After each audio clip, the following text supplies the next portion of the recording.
بسم اللہ الرحمن الرحیم الصلاۃ والسلام علیک یا رسول اللہ وعلی آلک و اصحابک یا حبیب اللہ۔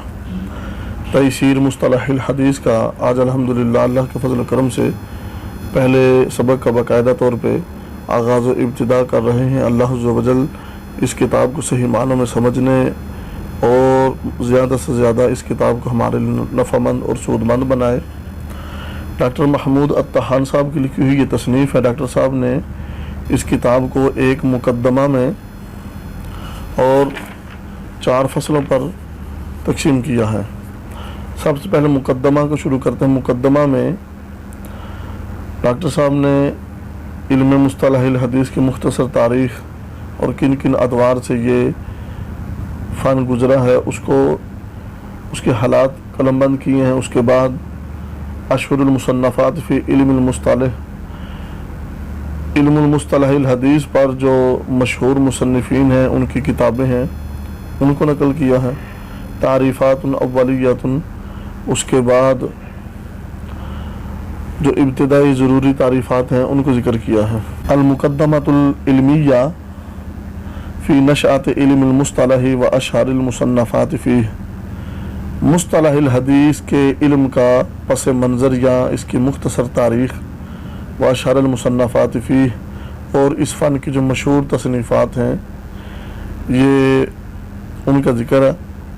یلاحظ الباحث المتفحص ان الاسس والارکان الاساسیہ لعلم الروایت و نقل الاخبار موجودۃ فی کتاب العزیز و سنت النبویہ، فقد جاء فی القرآن الکریم قولہ تعالی یا ایہا الذین آمنوا ان جاءکم فاسق بنبأ فتبینوا۔ بسم اللہ الرحمن الرحیم۔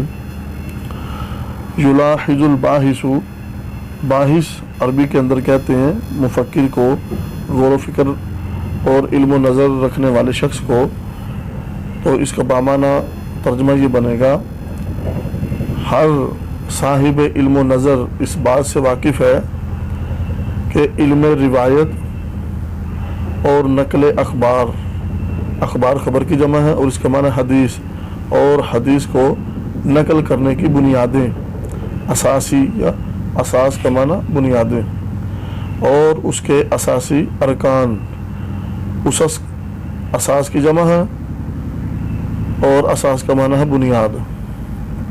ہر صاحب علم و فن اس بات سے بخوبی واقف ہے کہ علم روایت اور حدیث کو نقل کرنے کی بنیادیں اور اس کے اساسی ارکان قرآن مجید اور احادیث نبویہ صلی اللہ علیہ وآلہ وسلم میں موجود ہیں۔ قرآن کریم میں اللہ عز و جل فرماتا ہے، اے ایمان والو، اگر تمہارے پاس کوئی فاسق خبر لے کر آئے تو اس کی تحقیق کر لیا کرو۔ یہ سورہ حجرات کی آیت ہے۔ کوئی بھی خبر آئے، فاسق لے کے آئے، کوئی بندہ خبر لے کے آئے تو اس کی تحقیق کر لینا زیادہ بہتر اور مناسب ہے۔ اور حدیث پاک صلی اللہ علیہ وسلم میں حضور آقا علیہ الصلوۃ والسلام نے ارشاد فرمایا، نَدَّرَ اللَّهُ امْرَأً سَمِعَ مِنَّا شَيْئًا فَبَلَّغَهُ كَمَا سَمِعَهُ۔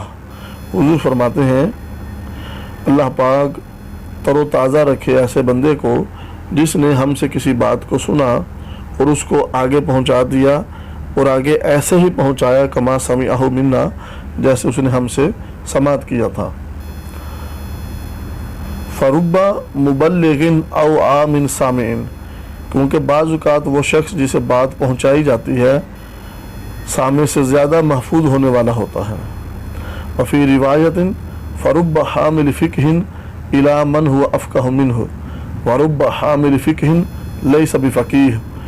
ایک روایت میں آقا دو جہاں صلی اللہ علیہ وسلم فرماتے ہیں، دین کی سمجھ رکھنے والا ایسا شخص، دین کی سمجھ رکھنے والے ایسے شخص تک دین کی بات پہنچا دینا جو اس بندے سے زیادہ فقیہ ہے، افقہ ہے، اور بس اوقات دین کی بات آگے بیان کرنے والا بندہ بالکل فقیہ نہیں ہوتا، دونوں ہی صورتیں ہو جاتی ہیں۔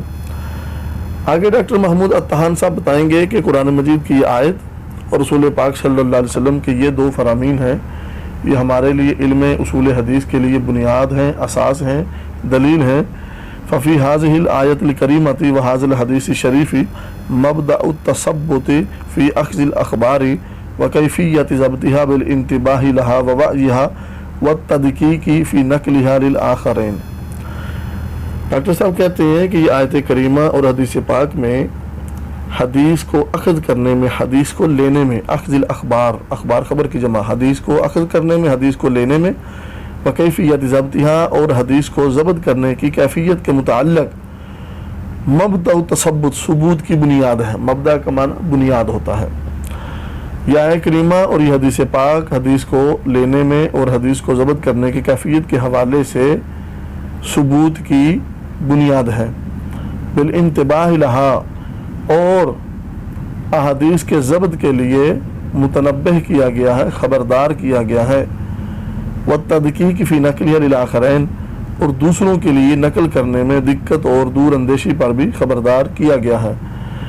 ڈاکٹر صاحب یہ کہہ رہے ہیں کہ اس آیت میں اور حدیث پاک میں کوئی بھی خبر ہے اس کے بارے میں تحقیق کر لینا، چھان بین کر لینا، قرآن میں اور سنت مصطفیٰ صلی اللہ علیہ وسلم میں ان دونوں چیزوں کی تلقین کی گئی ہے۔ وامتثالا لامر اللہ تعالی ورسولہ فقد کان الصحابۃ یتثبتون فی نقل الاخبار وقبولها۔ اللہ اور اس کے رسول صلی اللہ علیہ وسلم کا حکم بجا لانے والے صحابہ کرام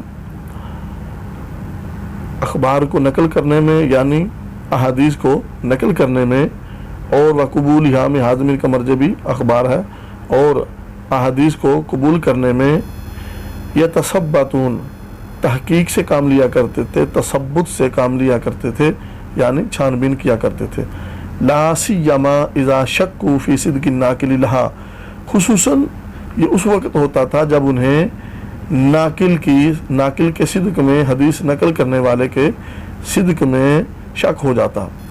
فظہر بناء علی ھذا موضوع العنایۃ بالاسناد، تو اس بنیاد پر اسناد کا موضوع ہو جانا، اس صورت میں جب ناقل کے صدق میں شک ہو جاتا تو اس بنیاد پر فظاہر بناء، اس بنا پر اسناد کا موضوع ہو جانا، وقیمتہ فی قبول الاخبار او ردہا، اور احادیث کے قبول کرنے اور رد کرنے میں اس کی اہمیت ظاہر ہوئی۔ فقط جاء فی مقدمۃ صحیح مسلم، چنانچہ صحیح مسلم کے مقدمہ میں عن ابن سیرین کے حوالہ سے ایک روایت ہے، قال، کہتے ہیں لم یکونوا یسألون عن الاسناد، کہ لوگ یعنی خصوصاً علماء کرام جو تھے پہلے وہ سند کے بارے میں سوال و جواب نہیں کیا کرتے تھے۔ فلما وقعت الفتنہ، تو جب فتنوں نے سر اٹھانا شروع کیا، امت قوم فتنوں میں مبتلا ہونا شروع ہو گئی، قالوا سموا لنا رجالکم، تو یہی علماء جو پہلے سند کے بارے میں سوال نہیں کرتے تھے اب یہ کہتے تھے سموا لنا رجالکم، کہ اپنے رجال کا نام لو، اپنے اس حدیث کے جو رجال ہیں، سند ہے، ان کے نام ذکر کرو۔ فَيُنْظَرُ إِلَىٰ أَهْلِ السُّنَّةِ فَيُؤْخَذُ حَدِيثُهُمْ، تو علامہ ابن سیرین کے حوالے سے لکھا ہے مقدمہ صحیح مسلم میں کہ اگر وہ بندہ جو رجال کے نام بیان کرتا تھا اگر ان میں اہل سنت کے رجال ہوتے تو اس سے حدیث لے لی جاتی تھی۔ وَيُنْظَرُ إِلَىٰ أَهْلِ الْبِدَعِ فَلَا يُؤْخَذُ حَدِيثُهُمْ، تو اگر اہل بدعت میں سے کوئی راوی ہوتے یا رجال اہل بدعت ہوتے تو اس حدیث کو رد کر دیا جاتا تھا، اسے قبول نہیں کیا جاتا تھا۔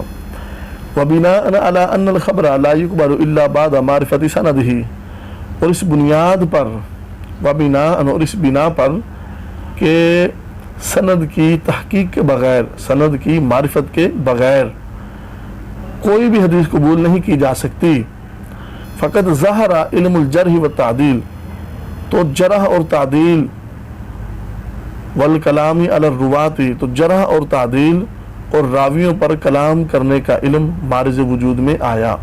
ڈاکٹر محمود اتحان صاحب کہہ رہے ہیں کہ جب یہ معاملہ کھڑا ہو گیا کہ جب بھی کسی سے حدیث سماعت کی جاتی تھی تو اس سے اس حدیث کی سند کے بارے میں، رجال کے بارے میں پوچھا جاتا تھا، تو ڈاکٹر صاحب کہہ رہے ہیں کہ اس کے بغیر کوئی حدیث قبول نہیں کی جاتی تھی۔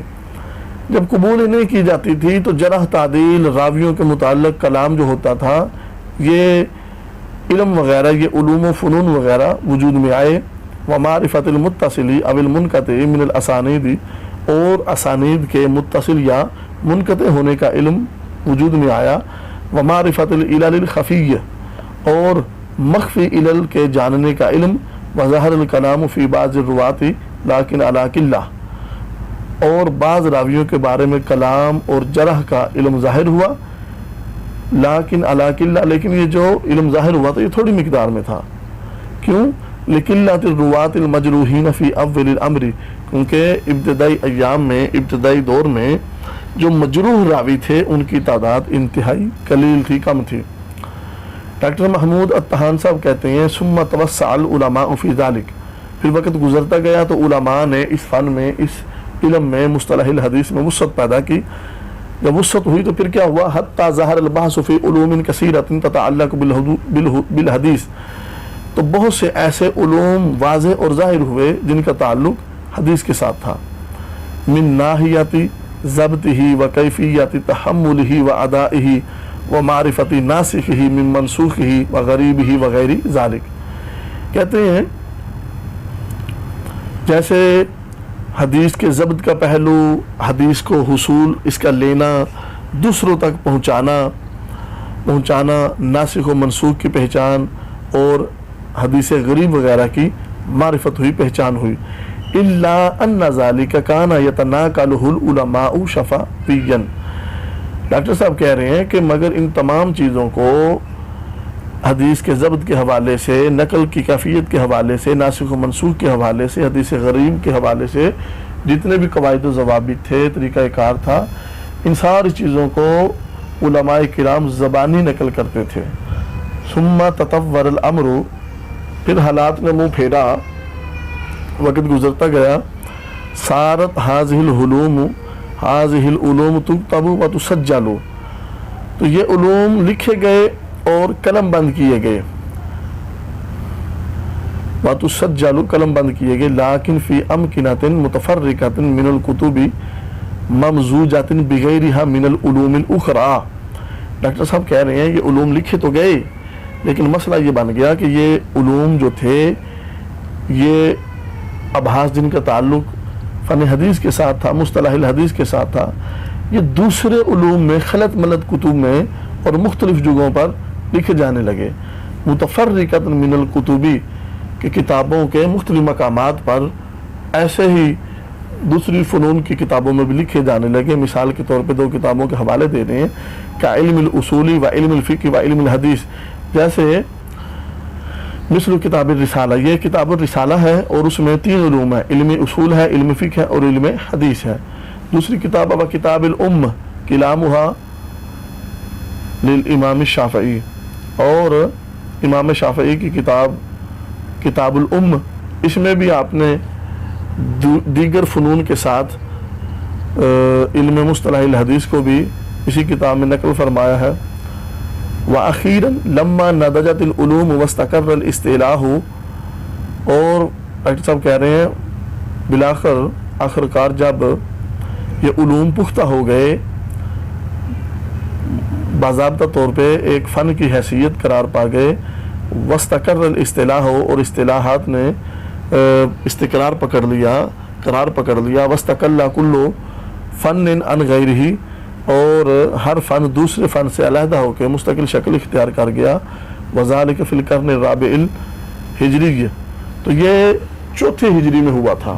اس سے قبل علم مصطلح الحدیث، اصول حدیث دیگر فنون کی کتابوں میں لکھا جاتا تھا. افراد العلماء علم المصطلح فی کتاب مستقل، تو علماء نے علم مصطلح الحدیث کو ایک مستقل کتاب میں لکھا. افراد العلماء، افراد یفرد، افراد لکھنا. وکان من اول من افرادہ بالتصنیف القاضی ابو محمد الحسن بن عبد الرحمن بن خلاد الرام ہرمزی المتوفى سنہ 360. ڈاکٹر صاحب کہہ رہے ہیں سب سے پہلے جس بندے نے علم مصطلح الحدیث پر باقاعدہ علیحدہ تصنیف کی تھی وہ قاضی ابو محمد حسن بن عبد الرحمن بن خلاد الرامہ ہرمزی ہیں، 360 ہجری میں ان کا وصال ہے، جنہوں نے اس فن کو اپنی کتاب المحدث الفاصل بین الراوی والوائی میں اس علم کو تصنیف کیا ہے۔ وَسَأَذْكُرُ أَشْهَرَ الْمُصَنَّفَاتِ فِي عِلْمِ الْمُصْطَلَحِ مِنْ حِينَ أَفْرَادِ بِالتَّصْنِيفِ إِلَى يَوْمِنَا هَذَا۔ ڈاکٹر صاحب کہہ رہے ہیں کہ اب میں اس علم اصول حدیث کی مشہور کتابوں کو، مشہور مصنفین کو بیان کرتا ہوں کہ چوتھی ہجری سے لے کے آج کے وقت تک اس فن پر جتنی بھی مشہور تصنیفات لکھی گئی ہیں۔